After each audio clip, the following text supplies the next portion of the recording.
Salut à tous, c'est Giga Content, j'espère que vous allez bien, j'espère que tu vas bien. Si tu es nouveau sur ma chaîne, bienvenue à toi. Aujourd'hui, on sort les popcorn, ambiance cosy, avec un test d'un nouveau projecteur sympa orienté home cinéma, le Emoten N1, un smart projector pour être plus précis, puisqu'il intègre un catalogue d'applications et qu'il est sous licence Netflix, Amazon Prime et YouTube pour une expérience de qualité, paraît-il, hein. C'est ce que l'on va vérifier ensemble dans cette vidéo, ensemble parce que vous êtes chez vous dans les commentaires, hein. Vous retrouvez bien sûr le lien d'achat dans la description si le joujou vous intéresse. Il coûte 499 € avec une offre promo au moment où je tourne cette vidéo. Et si vous aimez les reviews et tests en tout genre, pouce en l'air et bouton rouge, hein. S'abonner à la chaîne, c'est sauver les baleines, hein. Vous le saviez pas? Eh ben moi non plus. Bref, on y va, voici donc le vidéoprojecteur Emoten N1, nouveau modèle portable de la marque, une marque qui appartient à la marque chinoise Dengbei, bien connue dans l'univers des vidéoprojecteurs haut de gamme. On ouvre la boîte pour se mettre en jambe. Paperasse, notice en français, un carton blanc qui cache le gros transformateur et son câble d'alimentation, la télécommande avec ses raccourcis Netflix, Amazon et YouTube, c'est cool. J'aime bien ce format de télécommande minimaliste et puis c'est tout. Mais non, il y a autre chose dans la boîte, le vidéoprojecteur, bien sûr. Le voilà donc en blanc, il existe aussi en noir, je ne sais pas s'il est possible de le commander en France, mais en tout cas je l'ai déjà vu en noir. Et c'est écrit dessus, le Emoten est compatible Dolby Audio pour un son de qualité. Design sympa, il est compact et discret pour trouver facilement sa place dans un salon ou dans une chambre. Les deux haut-parleurs de 5 watts sont situés à l'arrière du joujou. Toujours à l'arrière, hein, donc les connectiques, l'entrée d'alimentation bien sûr, d'ici, une entrée USB pour y connecter une clé USB ou un disque dur, un port HDMI, un port réseau Ethernet pour une connexion filaire au réseau et une sortie pour brancher en filaire, par exemple, des haut-parleurs ou autres appareils compatibles. Sachez bien sûr que le vidéoprojecteur est équipé d'un modem Wi-Fi et du Bluetooth 5.1 pour se connecter à Internet ou pour connecter des enceintes externes ou un casque. Sous l'appareil, il y a un petit support pour incliner le projecteur vers le haut et un pas de vis pour l'installer sur un pied. Et enfin, sur le dessus, un seul bouton pour démarrer l'appareil. Avant de tester le joujou, voyons les specs complètes, hein. C'est donc un projecteur LED Full HD 1080p offrant une luminosité de 500 lumens ANSI, correcte pour une projection, disons, dans l'obscurité. Il est aussi compatible HDR10 et HLG pour garantir un rendu optimal de l'image et un bon contraste des couleurs. C'est donc un projecteur connecté qui intègre directement Netflix mais aussi Amazon Prime et YouTube. Nous verrons pendant le test ce qu'il en est. Il peut aussi servir d'enceinte connectée via le Bluetooth pour balancer votre son via votre smartphone. Il est annoncé comme silencieux avec un niveau de bruit inférieur à 26 dB. Hein. C'est beaucoup mieux que ces smart projecteurs là, hein, super bruyants que j'ai eu l'occasion de tester. Voilà, ça fait vraiment beaucoup de bruit. J'en ai un autre à vous montrer, voilà, avec des enceintes intégrées. Certes, ce sont des projecteurs sur batterie, mais c'est peu lumineux et ça fait beaucoup de bruit. Voilà. Ça c'est pour info. La taille de projection varie donc entre 60 et 120 pouces, hein, c'est beaucoup, selon le recul que vous avez.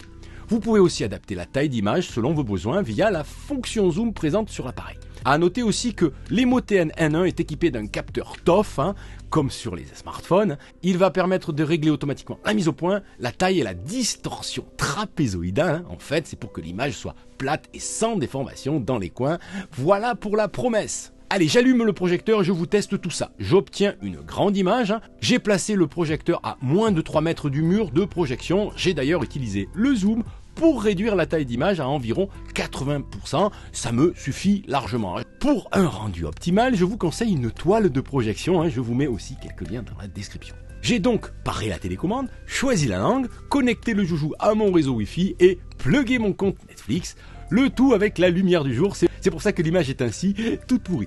C'est évidemment fait pour être utilisé dans l'obscurité comme au cinéma. Voilà l'écran d'accueil, classique mais efficace. Il ressemble assez à une interface Android, mais c'est un système maison qui tourne sur Linux. Netflix est bien préinstallé, mais aussi Amazon Prime et YouTube. Il y a aussi un App Store maison gratuit nommé NetRange avec de nombreuses applications, mais pas de Canal+, ni de Molotov, ni de Disney+.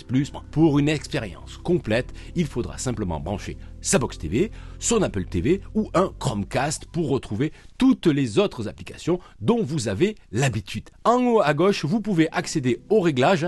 Je ne vais pas tous les faire, mais je ferai un focus sur le réglage de mode de l'image. Il y a plusieurs modes, comme standard, vif ou même une personnalisation complète de la luminosité, du contraste ou par exemple de la saturation des couleurs. J'aime bien le mode standard en poussant un petit peu la luminosité. Vous pouvez aussi personnaliser le son avec plusieurs modes selon vos envies et augmenter par exemple les basses. Vous pouvez aussi régler la clé de voûte, comprenez correction trapézoïdale, c'est peut-être une petite erreur de traduction, en auto ou en manuel. Vous pouvez donc réduire la taille de projection et régler la mise au point manuellement si ça vous dit, même si c'est fait automatiquement grâce au capteur TOF. Vous pouvez connecter un appareil en Bluetooth comme une enceinte externe par exemple pour avoir une expérience un peu plus home ciné. Autre fonction intéressante, la duplication d'écran de votre smartphone via la fonction Screencast. C'est compatible avec Android ou Windows. Seule la fonction Home Share, plus limitée, fonctionne avec iOS. J'ai pu diffuser d'ailleurs du contenu YouTube via mon iPhone 13 Pro, bon à savoir, voilà pour les principaux paramètres. Passons maintenant à la projection en mode Home Cinéma. Pour la qualité d'image, il est vraiment au rendez-vous. Couleur fidèle, contraste correct, image nette, on parle bien d'un projecteur de salon, c'est clair. Et à ce prix-là, moins de 500 €, je vous rappelle, on a vraiment de la qualité. Je vous rappelle qu'un projecteur haut de gamme 4K, c'est 3 fois plus cher. Même avec une luminosité à 50%, le résultat est convaincant. Ça ne pique pas les yeux, même après 2h30 de projection. Attention de ne pas trop pousser la luminosité, on perd en qualité sur les rendus de couleur, forcément. Si vous voulez pousser à 60-70%, ça peut le faire. L'interface est fluide et pratique, pas incroyable, mais ça fonctionne. Netflix ou YouTube répondent au quart de tour, tout va bien. Quant au rendu sonore, là aussi, je suis assez étonné. On n'est pas sur un rendu ouf de puissance, 2x5 watts, c'est pas énorme. Mais par contre, il y a de la qualité sonore.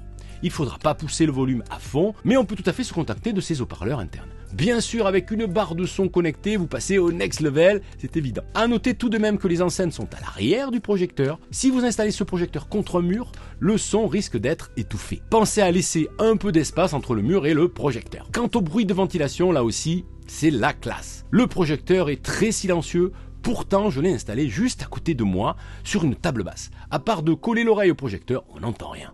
Après 2h30 de projection, le projecteur est à peine chaud, c'est bon signe ça. J'ai aussi testé la prise HDMI en connectant mon MacBook Pro, ça roule. Vous pouvez bien évidemment plugger votre box TV ou encore une Apple TV ou un Chromecast pour vos programmes TV ou vos applications préférées comme MyCanal, Apple TV+, Disney+, Paramount+, que sais-je, je vous laisse compléter. Mon verdict, très positif, je valide. La qualité d'image est au rendez-vous, le projecteur est compact, facile à installer, mais très silencieux. L'interface de navigation est assez complète, même si vous ne trouvez pas toutes les applications d'un projecteur sous Android évidemment. Ce qui est à améliorer selon moi, c'est la télécommande.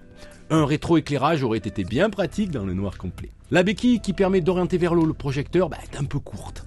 Si vous installez le projecteur sur une table basse par exemple. Mais franchement, dans cette gamme de prix, l'Emoten N1 a tout pour plaire. Voilà ce que je pouvais vous dire sur ce projecteur. Vous retrouvez plein d'autres infos dans mes précédentes vidéos. La playlist apparaît juste ici. Cela pourrait vous intéresser. Prenez soin de vous, résistez à la nouveauté. À demain ou à plus tard. Salut!